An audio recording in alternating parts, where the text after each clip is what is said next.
Donc en fait, tous les jours, je prends tout ça. Depuis plusieurs mois. Voilà. Systématiquement, depuis 1 an, j'alterne des phases où je vais mieux et des phases de rechute, avec des épisodes de fièvre, avec des sueurs nocturnes, avec des difficultés respiratoires. Il y a des jours où simplement d'emmener mon fils à l'école, pour moi, c'est hyper fatigant. Aujourd'hui, ce qui subsiste principalement, ce sont des séquelles cardiaques qui sont assez importantes. Puisque aujourd'hui, je souffre d'une péricardite aiguë chronique que nous n'arrivons pas à soigner. Je suis allée 3 fois aux urgences à la demande de mes médecins. À chaque fois, je n'arrivais quasiment plus à marcher, tellement j'avais mal, tellement j'étais essoufflée. À certains moments où je suis allée aux urgences, j'avais une forte fièvre et systématiquement, on m'a renvoyée chez moi avec du Doliprane en me disant « c'est normal, c'est le coronavirus, limite arrêtez de vous plaindre en fait, ça va passer ». Et d'ailleurs, pas plus tard que ce matin, j'ai décidé d'aller consulter à l'hôpital américain à Paris. Donc je suis allée dans un hôpital qui coûte très cher, que je dois payer moi-même, et pour qu'on m'annonce que j'ai des séquelles irrémédiables.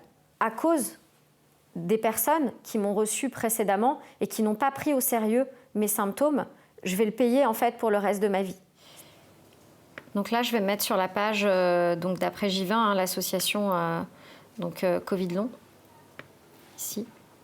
Moi, j'ai rejoint des groupes sur Facebook de malades et là, c'est vrai que alors ça m'a fait du bien, ça m'a rassurée. Alors, c'est pas rassurant, mais en tout cas, ça m'a fait du bien de voir que je n'étais pas seule. J'étais pas seule et surtout, on était nombreux à décrire pour certains les mêmes symptômes, alors pour d'autres c'est d'autres choses, mais en tout cas, moi j'ai trouvé des personnes qui décrivaient exactement les mêmes symptômes que moi. Et aujourd'hui, ces groupes font un travail vraiment formidable. Ils se battent pour la reconnaissance du Covid en affection de longue durée. Et ça, c'est un combat très important parce que comme on est à 1 an de symptômes pour certains, de maladies. Il y a des personnes qui sont en arrêt maladie depuis plusieurs mois. Il y a des personnes qui n'ont pas les moyens de se soigner. Et cette affection longue durée permettrait que tous les examens médicaux qu'on puisse faire liés à cette affection soient pris en charge à 100%, mais permettrait aussi aux malades aujourd'hui qui sont toujours en arrêt maladie de bénéficier d'un arrêt maladie avec effectivement on va dire une indemnité qui leur permette de vivre décemment.